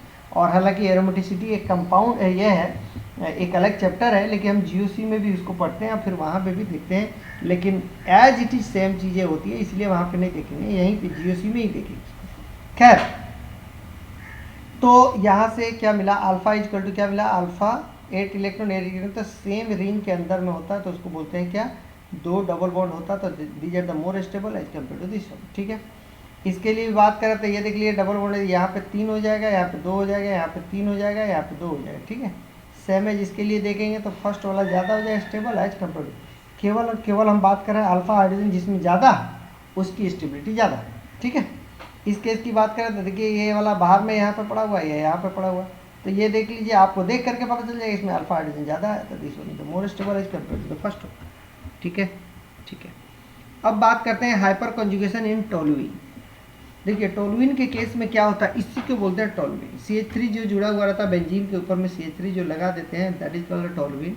बेंजीन के ऊपर में जो लगा देते हैं that is the OH, these are the phenol. तो इस तरीके से हम पढ़ेंगे, बेंजीन के ऊपर में लगा देते हैं NH2, तो इसके लिए क्या बोलते हैं, एनिलीन। तो हम बात करेंगे आगे चल करके, बस इतना ही। तो ये टोलुइन के केस में देखिए ये 3 अल्फा हाइड्रोजन है, इसके लेकर के 3 अल्फा, यहाँ पे तो कुछ नहीं है, तो 3 अल्फा, यानी कि ये सिचुएशन क्या क्रिएट करेगा, ये वाला बनेगा, ये वाला एक के बाद से आपके पास, चलो भाई यहाँ से ये टूट करके आएगा तो ये वाला बनाएगा, ये वाला बनाएगा, ये वाला बनाएगा, ये। ठीक है, अल्फा हाइड्रोजन तीनों के लिए। अब देखिए एक बार ये टूटने के बाद, राइट नाउ एक बार टूटने के बाद यहाँ पे डबल बॉन्ड बना करके, और ये क्या किया, जैसे ही डबल बॉन्ड बनाएगा तो यहाँ रेजोनेंस शुरू हो जाता है, यानी कि ये रेजोनेंस शुरू हो गया, फिर यहाँ पे आ जाएगा, फिर यहाँ पे आ जाएगा, फिर यहाँ पे डबल बॉन्ड आ जाएगा, फिर इस तरीके से बन जाएगा। ठीक है, और हाइपर कॉन्जुगेबल स्ट्रक्चर ये जो बनने जा रहा है, ये सारे जो स्ट्रक्चर बनने जा रहे हैं, ये एक बार ये हाइड्रोजन टूटेगा तो बनेगा ऐसा, एक बार ये हाइड्रोजन टूटेगा तो ऐसा बनेगा, एक बार ये हाइड्रोजन टूटेगा तो ये बनेगा। ठीक है, यानी कि ये 3 स्ट्रक्चर इसके बनते हैं। इसके लिए बात करें तो एक, ये वाला 2 और ये वाला 3। मैं फिर से बता रहा हूँ, इस डबल एरो को हम लोग बोलते थे दीज आर द रेजोनेंस का सिंबल, लेकिन ये देखिए ये हाइपर कॉन्जुगेबल का हाइपर कॉन्जुगेबल स्ट्रक्चर नहीं है, क्योंकि हाइपर कॉन्जुगेबल स्ट्रक्चर उसको बोलते हैं जो कि जो नो बॉन्ड रेजोनेंस, यानी कि ये तीनों जो होते हैं, ये 3 जो होते हैं, ये जो होते हैं हाइपर कॉन्जुगेबल स्ट्रक्चर, ये 3। और इन तीनों के लिए यहाँ से जब बनाएंगे तो उसके बाद से आगे बढ़ते जाइएगा, ये बनेगा, फिर ये बनेगा, फिर ये बनेगा, फिर ये बनेगा। क्यों, क्योंकि जी यहाँ से रेजोनेंस, यानी कि ये बनने के बाद से ये इसके रिंग के अंदर आ गया निगेटिव, और निगेटिव चार्ज आएगा, माइनस आ गया, तो ये रिंग के अंदर घूमते रहेगा, एक समय आगे जाके जुड़ जाए। यस और नो, हाँ या ना, यस और नो। अब क्वेश्चन ये बनता है, आप क्वेश्चन कहेंगे क्या ये सर रेजोनेटिंग स्ट्रक्चर, ये हाइपर कॉन्जुगेबल स्ट्रक्चर है या नहीं है, तो आप क्या कहिएगा, इसके अंदर में रेजोनेंस तो हुआ, इसके अंदर में रेजोनेंस होता है, और ये एक दूसरे का रेजोनेटिंग स्ट्रक्चर है, लेकिन हाइपर कॉन्जुगेबल स्ट्रक्चर की बात करें तो ये 3 ही कहलाएगा। क्योंकि देखिए हाइपर कॉन्जुगेबल स्ट्रक्चर के लिए मैं बार बार कहता हूँ, जो नो बॉन्ड रेजोनेंस को बोलते हैं हाइपर कॉन्जुगेबल, यानी कि जो आपके पास बॉन्ड का कोई ना कोई ऐसा होगा जो बॉन्ड टूटा हुआ होना चाहिए, that is called the hyper conjugable structure. Yes sir no. इसके लिए देखिए एक चीज और देख लीजिए, -HC, अभी तक हमने क्या बात है, +HC, प्लस हाइपर कॉन्जुगेशन की बात करें, लेकिन माइनस हाइपर कॉन्जुगेशन भी होता है in case of the fluorine and chlorine. हालांकि ये चीज़ें आपको कहीं नहीं पूछता है, नहीं कहीं मेंशन है, लेकिन ये negative charge positive charge create कर देता है बेंजीन के ऊपर में।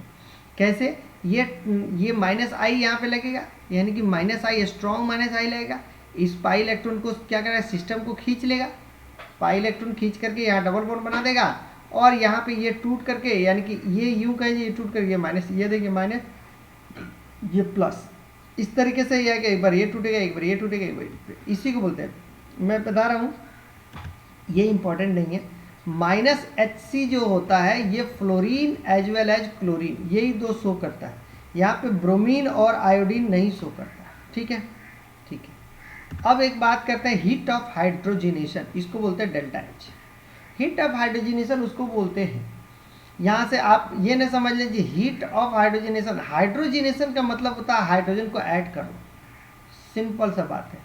और हाइड्रोजन को ऐड करने के बाद से कुछ हीट का इवॉल्व होता है, यानी कि जो कुछ हीट रिलीज करता है, निगेटिव कुछ रिलीज करता है, उसी को बोलते हैं heat of hydrogenation, that is called the delta H. जैसे कि ये ज़्यादा स्टेबल है, this one is the more stable. यहाँ पे हमको क्या करना पड़ेगा, यहाँ पे ये सॉरी अनसैचुरेटेड कंडीशन में है, जब यहाँ पे हाइड्रोजन को जब ऐड करेंगे तो ये अनसैचुरेटेड है, अनस्टेबल है एज कंपेयर टू द ये सिंगल बॉन्डेड। सब के सब जो सिंगल बॉन्डेड होता है वो ज़्यादा स्टेबल होता है as compare to the double bond. तो हम क्या करते हैं, हाइड्रोजन के साथ कैटलिस्ट, कैटलिस्ट में निकेल होता है, प्लेटिनम होता है, पैलेडियम होता है, ठीक है। प्लेटिनम को नहीं कंसिडर करते हैं क्योंकि ये गोल्ड से भी महंगा होता है, ठीक है। निकेल को ले सकते हैं और पैलेडियम को ले सकते हैं। निकेल जो होता है बहुत हेवी अमाउंट में लेना पड़ता है, तो पैलेडियम को ज़्यादा प्रेफरेंस देते हैं, बट पैलेडियम भी इजीली अवेलेबल नहीं हो पाता, ठीक है। तो इसलिए निकेल थोड़ा हेवी अमाउंट में लेना पड़ता है, लेकिन निकेल को भी लिया जा सकता है, बट इन तीनों के केस में कोई भी ले लेंगे तो आपके पास क्या होता है, हाइड्रोजिनेशन दे देगा। अब बात करते हैं ये जो कैटलिस्ट का काम करता है कौन सा, निकेल और प्लेटिनम और पैलेडियम जो कर रहा है वो क्या सिचुएशन कर रहा है, क्या करता है, तो ये एक सरफेस देता है, सरफेस प्रोवाइड करता है। जैसे ये निकेल हुआ या प्लेटिनम हुआ, पैलेडियम हुआ, ये सरफेस प्रोवाइड करता है और यहाँ से बॉन्ड बनाता है। खैर इसके बारे में हम लोगों सरफेस केमिस्ट्री के बारे में नहीं पढ़ा है, इसलिए यहाँ पे ऐसे हो रहा है। सरफेस केमिस्ट्री जब हम देखेंगे तो ये समझ में आ जाएगा, कोई दिक्कत नहीं है, बहुत ज़्यादा टफ नहीं है। बस इतना ही मैं ओवरव्यू बता दिया जी। ये क्या करता है, एक सरफेस प्रोवाइड करता है, तो वहाँ पे जा करके हाइड्रोजन चिपक जाता है और इसके साथ केमी ऑप्शन, यानी कि इसी को बोलते हैं, एक होता है फिजी ऑप्शन, एक होता है केमी ऑप्शन। ये क्या करता है, इसके साथ बॉन्ड बनाता है, इस कार्बन के साथ, तो ये बॉन्ड बनाया, ये बॉन्ड बनाया, इस तरीके से ये बना। तो मेरा कहने का मतलब ये कि जब ये अनस्टेबल से स्टेबल की तरफ जाएगा तो क्या कोई हीट रिलीज करेगा या नहीं करेगा, करेगा। चूँकि स्टेबिलिटी की तरफ जाएगा तो इसकी एनर्जी कम होगी, इसकी एनर्जी ज़्यादा, तो जब ज़्यादा एनर्जी से कम एनर्जी में जाए तो उसको एनर्जी रिलीज करना पड़ेगा।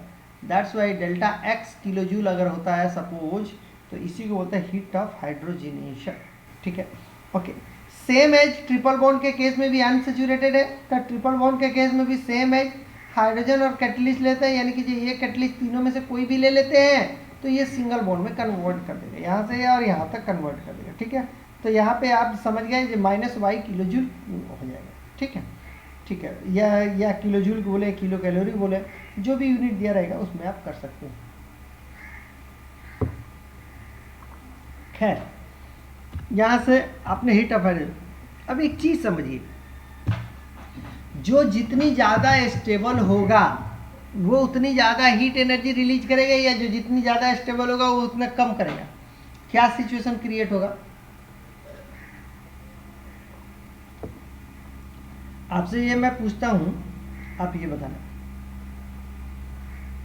ये वाला केस में और ये वाला केस में किस केस में हीट ज़्यादा रिलीज करेगा, किस केस में हीट कम रिलीज करेगा, what is the answer of it.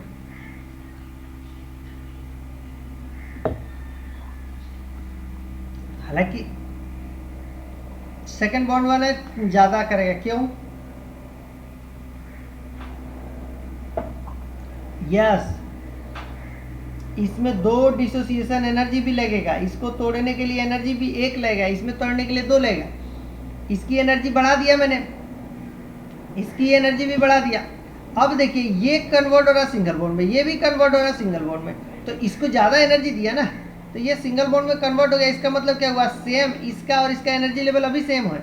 इसका मतलब क्या हुआ जी, ये जितना यानी कि ये ज़्यादा से ज़्यादा एनर्जी रिलीज करेगा और ये कम से कम एनर्जी, यानी कि ये कितनी स्टेबल है, अल्कीन हो या अल्केन हो, यानी कि अल्काइन हो। हालांकि हम बात करते हैं अल्कीन का ही, अल्काइन का केस बहुत कम मिलता है, इसके बारे में हम लोग को नहीं देखना होता, हम अल्कीन के बारे में ही बात करते हैं। बुक्स वगैरह में अल्कीन के बारे में ही दिया है, लेकिन अगर अल्काइन होता तो भी उसको कन्वर्ट कर देता सिंगल बॉन्ड में। तो जितनी ज़्यादा अल्कीन अगर स्टेबल होगा उतनी कम हीट रिलीज करेगा। क्या ये बात सही है, ये जितनी ज़्यादा स्टेबल होगा तो इसको स्टेबल होगा तो यहाँ पे कम ही एनर्जी, यानी कि स्टेबिलिटी होगा, और ये पहले से स्टेबल है और ये भी स्टेबल के फॉर्म में जा रहा है, ठीक है। तो इसके पास तो एनर्जी स्टेबल है, तो एनर्जी ऐसे ही कम है, यस और नो। और इसके हाइड्रोजनेशन जब करते हैं तो इसका, अब आपके पास एक छोटा सा क्वेश्चन आपके पास ये बनता है कि सर इसके लिए जब बात करेंगे तो अगर ये ज़्यादा स्टेबल है तो इसको जब हिट देंगे इस बॉन्ड को तोड़ने के लिए मुझे ज़्यादा देना पड़ेगा। आप ये कहेंगे जो इसको ज़्यादा देना पड़ेगा और यहाँ पे रिलीज करेगा जो, तो वो तो करेगा ही, लेकिन यहाँ पे हिट तो मुझे ज़्यादा देना पड़ेगा। तो इस केस में क्या होगा, हमको क्या होना चाहिए, हिट ज़्यादा रिलीज करेगा या कम रिलीज करेगा, तो क्या बताइएगा इस केस में, क्या बताइएगा।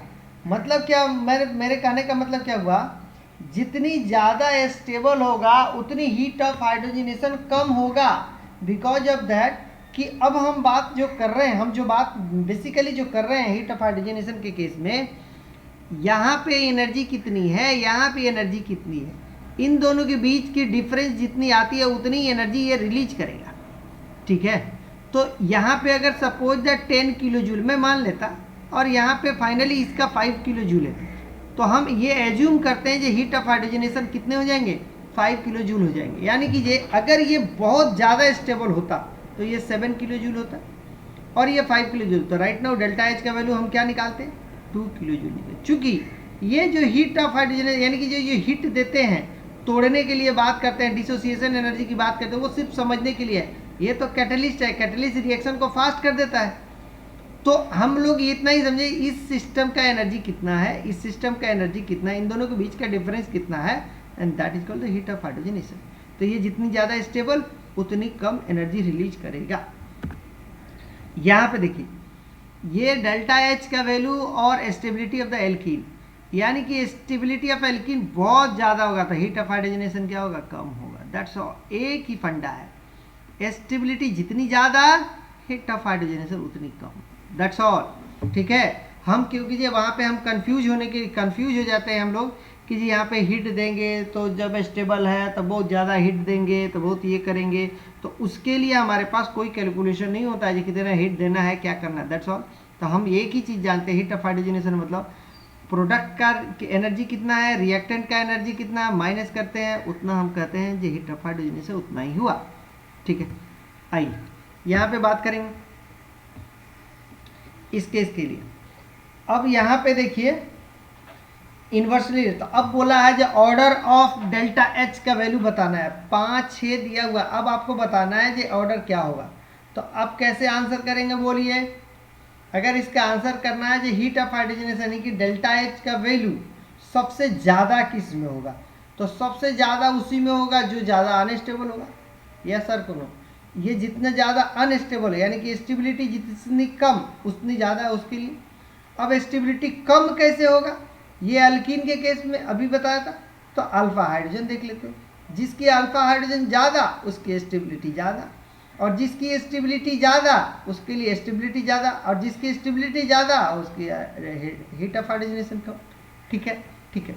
अब ये देखिए इसके alpha hydrogen, how many alpha hydrogen are there, 0, how many alpha hydrogen are there, 3, how many alpha hydrogen are there, 6, how many alpha hydrogen are there, 6, how many alpha hydrogen are there, है बोलो इसका alpha hydrogen बोलो फटाफट बताए, ये क्या नाम है फैसल, फटाफट इसका अल्फा हाइड्रोजन कितने, इसका अल्फा हाइड्रोजन कितने, फटाफट बताइए इसका अल्फा हाइड्रोजन कितने हैं, किधर गए रे, ओ मेरे को लगा फिर सो गया। इसका अल्फा हाइड्रोजन कितने हैं, 9, और इसका नीचे वाला का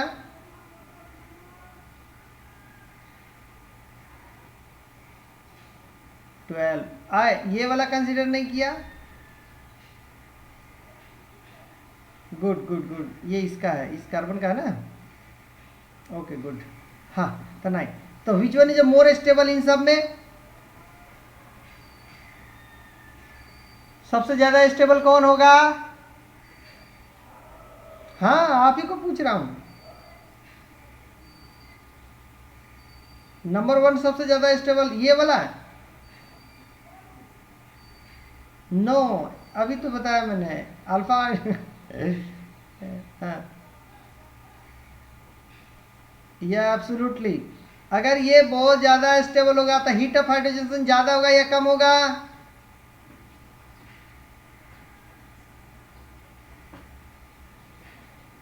कम होगा। इसका मतलब ये देखिए यहाँ पे पड़ा हुआ है सबसे कम, ये एरो देखिए इसे, यस और नो?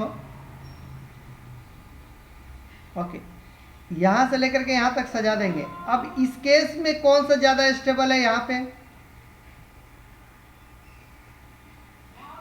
चूंकि ये तो 9 है, 12 है, 6 है, 6 है, 3 है, 0 है, ये सब तो आप असेंडिंग डिसेंडिंग ऑर्डर में जो भी सजाना चाहते हैं सजा सकते हैं। ये 6 और 6 है, तो कैसे समझेंगे इसको? कौन सा, विच one is more stable?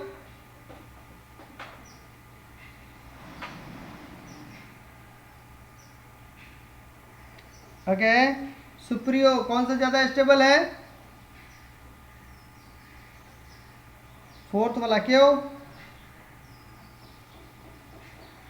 Yes, isobutene. आपने क्या बोलते हैं फैसल, आपने मिस कर दिया है, वो सुबह में हम लोग पढ़े थे। ये दोनों अगर अल्फा हाइड्रोजन इसमें भी 6 है, अल्फा हाइड्रोजन इसमें भी 6 है, तो ये देखिए ब्यूटुइन है, इसके नाम लिखे हैं ब्यूटुइन है, ये आइसोब्यूटीन होता है। तो आइसोब्यूटीन के लिए हम लोगों ने बताया था कि ये क्या होता है, ये कार्ब एनायन जब यहाँ बनता है, नेगेटिव चार्ज जब बनता है ना, और यहाँ पे नेगेटिव चार्ज बनता है, ये टूट करके यहाँ पे आता है, ये टूट करके यहाँ पे आता है, तो क्या होता है, ये 1 डिग्री ज़्यादा स्टेबल होता है एज कम्पेयर टू 2 डिग्री। ठीक है, तो अल्फा हाइड्रोजन अगर दोनों में सेम है, तो ये 1 डिग्री कार्बन है, यहाँ पे नेगेटिव 1 डिग्री पे आता है, यहाँ नेगेटिव 2 डिग्री वाला आता है। ठीक है, तो ये ज़्यादा स्टेबल है, यानी कि fourth one is more stable, तो फोर्थ वन ज़्यादा स्टेबल होगा, तो डेल्टा एच का वैल्यू क्या हो जाएगा फोर्थ के लिए, कम हो जाएगा। इसीलिए देखिए यहाँ पे 6, 5, 4, 3, 2, 1 ऐसे लिखा हुआ। ठीक है, यस और नो? कुछ एक्सेप्शन है, एक्सेप्शन है, ये क्या है, इसका फुल फॉर्म बता दीजिए फैसल, इसका फुल फॉर्म बताओ। AERHI बोलिए।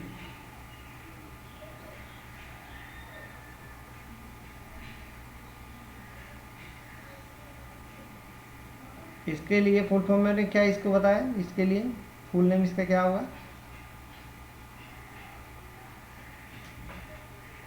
प्रांजीत, प्रांजीत,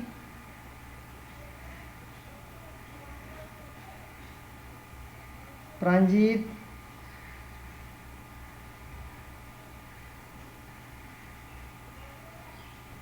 प्रांजीत किधर क्या रही? AERHI, Avinash,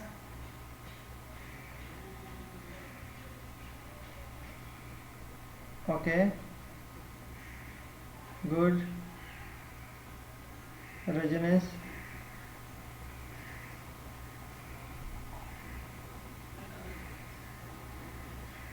E for equal resonating structure, ये रेजोनेटिंग स्ट्रक्चर, ये equal resonating, A for aromatic. ठीक है, ये लगता है जी प्रांजीत का माइक डिस्टर्ब हुआ, क्योंकि जी ये सब चीज़ें ठीक है हम लोगों ने बात किया था। अब देखिए इसी ऑर्डर में जाते हैं हम लोग, सबसे ज़्यादा एरोमेटिक ज़्यादा, and then E and then R then H and then I, यानी कि सबसे पहले हम लोग एरोमेटिक चेक करते हैं, the equal resonating structure, then resonating structure, then hyper conjugation and then inductive effect. ठीक है, ठीक है, इसका कुछ एक्सेप्शन है। ये देखिए ये वाला सिचुएशन, ये वाला सिचुएशन, अब इन दोनों के केस में अभी तक हमने पढ़ा था जो अल्फा हाइड्रोजन, देखो यहाँ पे अल्फा हाइड्रोजन कितने हैं, ये क्या नाम है, ये फैसल, इसका अल्फा हाइड्रोजन कितने, हाउ मेनी अल्फा हाइड्रोजन इसमें कितने हैं, ये वाला पहला वाला स्ट्रक्चर में अल्फा हाइड्रोजन कितने हैं, इसमें अल्फा हाइड्रोजन कितने हैं, फर्स्ट वन का अल्फा हाइड्रोजन कितने हैं बोलिए, क्यों नहीं है, ये देखिए ना डबल बॉन्ड है ना, और ये कार्बन यहाँ, ये कार्बन, इस कार्बन से ये कार्बन जुड़ा हुआ, इस कार्बन से ये कार्बन जुड़ा हुआ, यही कहे इस कार्बन से ये जुड़ा हुआ, दोनों तो जुड़ा हुआ ना भाई, है ना। तो यहाँ पे कितने अल्फा हाइड्रोजन है, यहाँ पे 5 हो गए, इस केस में बोलिए, इसको इस केस में बोलिए,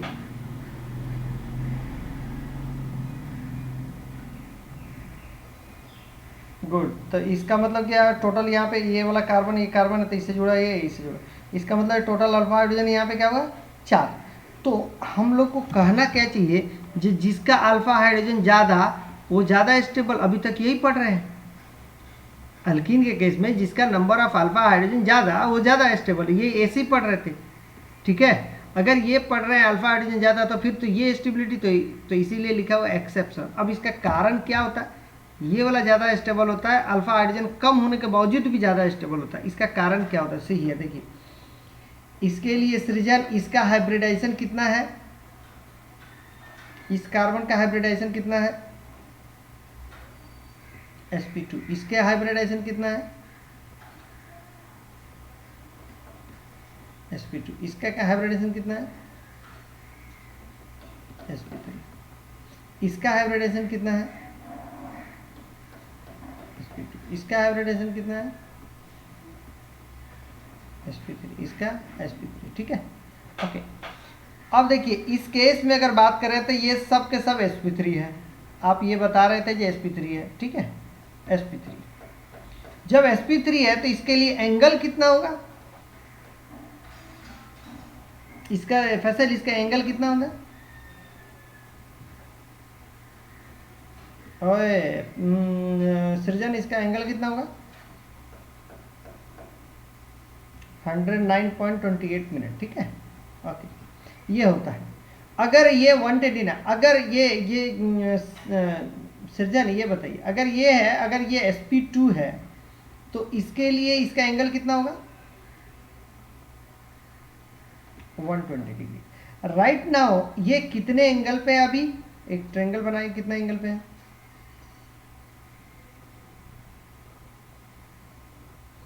कितना एंगल है 60 डिग्री पे। इसका मतलब कि 60 डिग्री है, 109 होना चाहिए। इस केस में क्या बोलता है, जो 60 डिग्री है लेकिन 120 होना चाहिए। एंगल स्ट्रेन किस में ज़्यादा, ऊपर वाला में इसमें ज़्यादा है कि नीचे वाला में ज़्यादा,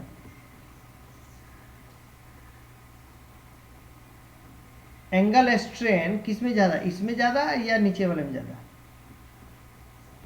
नीचे वाले में ज़्यादा। क्यों, क्योंकि जब वो एक 60 और 109 लगभग है तो वो भी बहुत ज़्यादा, लेकिन 120 का मतलब बहुत ज़्यादा हो गया ना, 120 है उस पर 60 पे लाना है। 120 को आप कह सकते हैं जो 120 यहाँ है इसको खींच करके 60 लाना है, और 109 है और इसको खींच के 60 लाना है। तो ये वाला तो आसान है ना, ये कम दूरी तय करना है, ये ज़्यादा दूरी तय करना है। इसका मतलब एंगल स्ट्रेन इसमें बहुत ज़्यादा लगेगा, एनर्जी बहुत ज़्यादा खर्च होगा। दैट्स वाई यहाँ पे ये क्या होता है, ये sp2 और sp2, इसके अंदर में दो sp2 यानी कि 120 डिग्री 120 डिग्री दो sp2 है, तो इसके लिए बहुत ज़्यादा एंगल स्ट्रेन हो जाता है। और इसके लिए sp2 एक ही है, ये 109 डिग्री एज कम्पेयर टू इसमें एक ही sp3 है और इसमें sp3 दो है, तो इसकी एंगल स्ट्रेन कम होती है, इसकी एंगल स्ट्रेन ज़्यादा होती है। दैट्स वाई इसकी स्टेबिलिटी बढ़ जाती है, इसकी स्टेबिलिटी कम हो, क्योंकि इसके अंदर एंगल स्ट्रेन बहुत ज़्यादा होता है। ठीक है तो ये एक्सेप्शन, लेकिन इसको हम लोग का लॉजिक डेवलप करके कैसे हमको समझना चाहिए, यही बोला है जो एंगल स्ट्रेन इस केस में ज़्यादा होता है जब एक ये वाला माने कि ये 3 मेंबर का रिंग है उसके अंदर में डबल बॉन्ड हो जाता है, उसकी एंगल स्ट्रेन इतनी ज़्यादा हो जाती है कि जो वो स्टेबिलिटी उसकी घटा देती है और इसके लिए स्टेबिलिटी बढ़ जाता है, ये वाला। ठीक है, यहाँ डबल बॉन्ड कर दीजिएगा तो और आसानी से समझ पाइए। ठीक है, चलिए जी,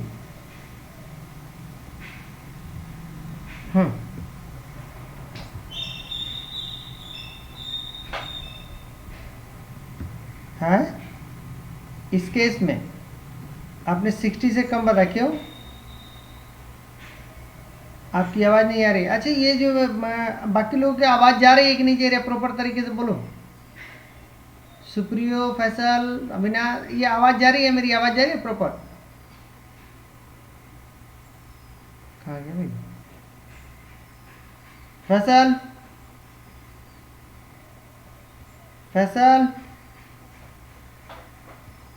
फैसल, किधर गए फैसल, सुप्रियो, सुप्रियो,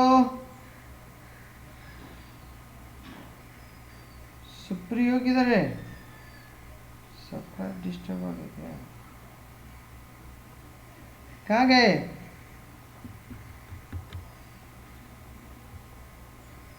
आवाज जा रही है प्रॉपर तरीके से? ओह, पहले नहीं आ रहा था क्या?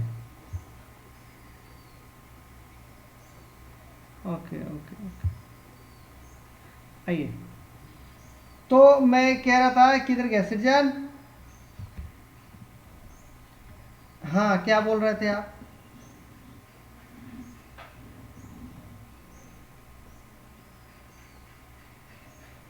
क्या? हाँ, कैसे?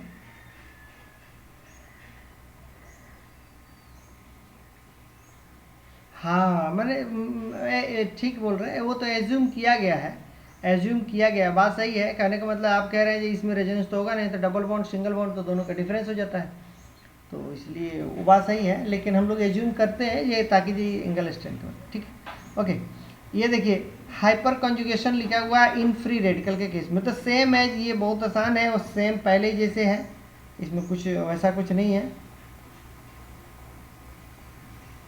यहाँ पे फ्री रेडिकल होगा, एक इलेक्ट्रॉन ये देगा, यहाँ पे नो बॉन्ड रेजोनेंस, फिर नो बॉन्ड रेजोनेंस, फिर नो बॉन्ड रेजोनेंस। ठीक है, ये हाइड्रोजन है भाई, ये हाइड्रोजन है, तो नो बॉन्ड रेजोनेंस। तो क्या बोलता है, 3 हाइपर कॉन्जुगेबल स्ट्रक्चर, यानी कि जितने इन्वॉल्व होते हैं उतने हाइपर कॉन्जुगेबल स्ट्रक्चर। स्टेबिलिटी की बात करें, नंबर ऑफ अल्फा हाइड्रोजन ज़्यादा हो जाता है, स्टेबिलिटी ऑफ द कार्ब ये फ्री रेडिकल ज़्यादा हो जाएगा। तो अब इसके लिए देख लीजिए, इसके लिए 321 का फिर से चलता है, यानी कि ये 3 डिग्री, ये प्लस आई प्लस आई प्लस आई दे देगा, यानी कि ये सबसे ज़्यादा स्टेबल, उसके बाद से उसके बाद से उसके बाद से। ठीक है, क्योंकि ये एक इलेक्ट्रॉन है, दैट्स वाई ये अभी भी बताता है इलेक्ट्रॉन डेफिशिएंसी बताता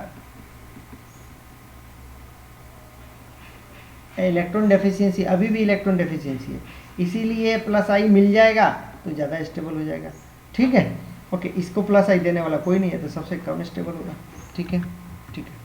अब बात करते हैं एक इलेक्ट्रोमेरिक इफेक्ट। देखिए इलेक्ट्रोमेरिक इफेक्ट जो होता है ना, ये बहुत माने ये है और इसका बहुत ज़्यादा यूज नहीं है। ये जब जब रिएजेंट आता है ना, रिएजेंट आता है तब तब ये तोड़ के भागता, तभी तभी ये रिएक्शन होता है। जैसे रिएजेंट खत्म हो जाता है तो ये रिएक्शन रुक जाता है। इसका मतलब दी जाता है टेम्प्रोरी, टेम्प्रोरी। हमने अभी तक plus I effect, minus I effect, plus M effect, minus M effect, resonance, ये सारी चीज़ें जितनी सारी बातें कर रहे थे ये सब परमानेंट है। कोई मोलिक्यूल आ गया उसमें चल रहा है, उसमें हो रहा है, जो जो उसका इन्फ्लुएंस है तो है, चाहे वो कोई रिएजेंट आए तो भी दिखेगा, नहीं आएगा तो भी दिखेगा। लेकिन इलेक्ट्रोमेरिक इफेक्ट कहता है जो ये अगर इन्फ्लुएंस, यानी कि ये कोई रिएजेंट आया तो ही होगा, नहीं आया तो नहीं होगा। तो इसमें क्या बोलते हैं, देखिए, this is the temporary effect arises as per the demand of the reagent। reagent कैसा डिमांड करता है उसके अनुसार होगा। reagent आएगा, अगर कहता है जो हमको ऐसे से रिएक्शन करना है तो ही होगा, यानी कि reagent आते के साथ ये अपना एक्टिविटी शो करेगा। And as soon as the reagent is entirely consume the effect vanished, यानी कि जैसे ही reagent खत्म हुआ वैसे इसका इफेक्ट भी खत्म हो जाता। अब देखिए क्या होता है, ये बस एक चीज़ जानने का है। यहाँ पे लिखा हुआ है डबल बॉन्ड है HBr, यानी कि ये क्या किया, आपके लिए इथीन आपने कहीं पे कंटेनर में रख दिया, ऐसे रख दिया, ये लिक्विड फॉर्म में होगा, HBr को आपने डाल दिया। जैसे HBr को इसमें डालेंगे ना तो क्या करेगा, HBr तो ऐसे ही है, मोर इलेक्ट्रोलाइटिक है, तो ये Br माइनस ऐसे टूट जाता। जब ये टूटेगा ना तो दीजिए द प्लस, दीजिए द माइनस। अब यहाँ पे ये हमारे पास क्वेश्चन बनता है, जो प्लस वाला पहले जाएगा कि माइनस वाला पहले जाएगा। तो क्वेश्चन ये बनता है, पहली बात ये रिएजेंट के ऊपर डिपेंड करता है कि क्या जाएगा क्या नहीं जाएगा, लेकिन पहले इसकी मोबिलिटी ज़्यादा, इसकी मोबिलिटी कम, पहला पॉइंट। दूसरा पॉइंट, ये जो माइनस जो होता है, ये डबल बॉन्ड होता है, इसकी इलेक्ट्रोनेगेटिविटी होती है, कुछ ना कुछ इलेक्ट्रोनेगेटिविटी होती है, क्योंकि sp2 होता है, sp2 होने की वजह से इलेक्ट्रोनेगेटिविटी होगा, तो ये पहले अपना H+ आयन को खींचेगा। तो H+ आयन को खींचेगा तो कहाँ खींचेगा, ये बॉन्ड को टूटना पड़ेगा। तो ये बॉन्ड या तो लेफ्ट में तोड़े या तो राइट में तोड़े। अगर लेफ्ट में तोड़े या राइट में तोड़े उससे मतलब नहीं है, पॉजिटिव पे है, अगर पॉजिटिव होगा तो वहाँ पे पॉजिटिव जाएगा क्या, नहीं जाएगा, निगेटिव पे पॉजिटिव जाएगा। इसका मतलब क्या सीन है कि अगर ये वाला यहाँ से जा करके यहाँ पे गया, ये निगेटिव यहाँ आएगा, पॉजिटिव यहाँ आएगा, और ये जा करके अटैच हुआ यहाँ पे, तो इसको बोलते हैं प्लस ई इफेक्ट। अब प्लस ई इफेक्ट को समझने के लिए हम कैसे समझेंगे, तो एक ही बात ध्यान रखिएगा, पॉजिटिव यानी कि कैटायन पहले जुटेगा तो प्लस ई इफेक्ट, एनायन पहले जुटेगा तो माइनस ई इफेक्ट। बस मैंने क्या बताया, कैटायन अगर पहले जुटेगा तो प्लस ई इफेक्ट, एनायन पहले जुटेगा तो माइनस ई इफेक्ट। हालांकि ये plus E effect minus E effect आपको देता नहीं है कहीं पे, बट इतना ही ध्यान रखिएगा कि माइनस ई इफेक्ट होता है एनायन जुटने पे, प्लस ई इफेक्ट होता है कैटायन जुटने पे। और कैटायन कहाँ जुटेगा, माइनस के पास, माइनस कहाँ जुटेगा, प्लस के पास। ठीक है, कई आदमी लोग इसको बोलता है डायरेक्शन से भी ये जोड़ देते हैं। कैसे डायरेक्शन से जोड़ देते हैं, देखिए कहते हैं क्या, जो बॉन्ड जिधर टूटा, ये टूटा इधर, और इधर में क्या आ जाएगा माइनस, यहाँ पे आ जाएगा प्लस।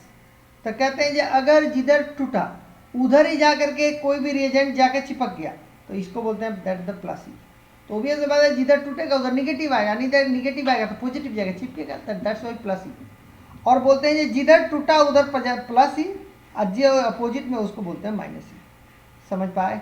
तो ये दोनों अलग अलग बुक में अलग अलग तरीके से लिखता है, कोई कोई डायरेक्शन से लिखता है, कोई कोई कैटायन से लिखता है। हमको इसमें कुछ नहीं है, ये टेम्प्रोरी इफेक्ट होता है, रिएजेंट आता है तो इफेक्ट शो करता है, रिएजेंट खत्म तो ये इफेक्ट भी खत्म। हमारे पास अगर ये इथीन को रखें किसी कंटेनर में और हमने HBr को मिला दिया एक molecule, one equivalent of molecule को मिला देता हूँ, तो वो क्या करेगा, जितने वन इक्विवेलेंट मोलिक्यूल जितने होंगे उतने ही तक वो रिएक्शन करेगा, उसके बाद से जितने मिलेंगे वो सब के सब डबल बॉन्ड के फॉर्म में रह जाएंगे, और नहीं तो वहाँ पे जब बनेंगे तो ये वाला फॉर्म बना देगा। ठीक है, ऐसे ही।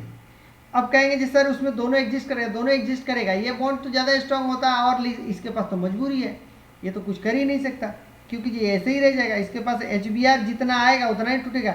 अब कहेंगे सर ये टूट के ऐसा रहेगा क्या, नहीं ऐसा टूट कर नहीं रहता, ये तो ऐसे ही जानते हैं, तांडव हो जाता है, इसमें प्लस माइनस हो जाएगा तो ये बहुत भयानक स्थिति आ जाती है, प्लस माइनस हो जाएगा तो बहुत ये हो जाएगा। ठीक है, चलो तो इसके लिए आप समझ गए प्लस इफेक्ट किसको बोलते हैं, माइनस इफेक्ट किसको बोलते हैं।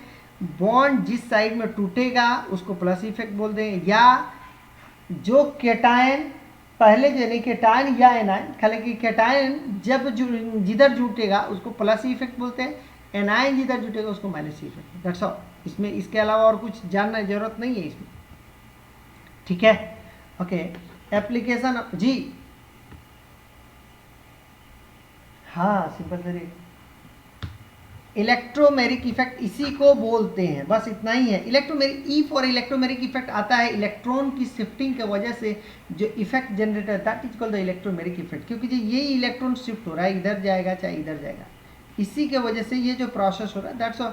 ये plus E effect minus E effect एक बताया जाता है, ये प्लस ई इफेक्ट हो माइनस ई इफेक्ट हो। हालांकि ये कहीं भी पूछने वाला नहीं है, आप 12th क्लास में कहीं पूछ दे 1 नंबर 2 नंबर का, पूछ 1 नंबर का 2 नंबर कहाँ से, 1 नंबर का कभी कुछ पूछ दे इसके रिगार्डिंग, अन्यथा इसी के वजह से, इसी इफेक्ट के वजह से रिएक्शन होता है, इलेक्ट्रोमेरिक इफेक्ट की वजह से ही रिएक्शन क्रिएट होता है, रिएक्शन होता है। ठीक है, चले और कुछ पूछना चाहते हैं, चलो ओके। अब देखते हैं एप्लीकेशन ऑफ इलेक्ट्रॉनिक इफेक्ट। ये इलेक्ट्रॉनिक इफेक्ट यानी कि इलेक्ट्रॉन का जब शिफ्टिंग हो रहा था, इलेक्ट्रॉनिक इफेक्ट का एप्लीकेशन क्या होता है, थोड़ा सा मैं देख लूँ कहाँ तक पढ़ना है, ये थोड़ा ज़्यादा है, बॉन्ड लेंथ वगैरह देखना है, तो ये एरोमेटिसिटी आज शुरू करना था, थोड़ा सा डिले हो गया। ओके, तो हम कल बात करते हैं यहाँ से application of the electronic effect के बारे में। ठीक है, चले, okay, thank you so much.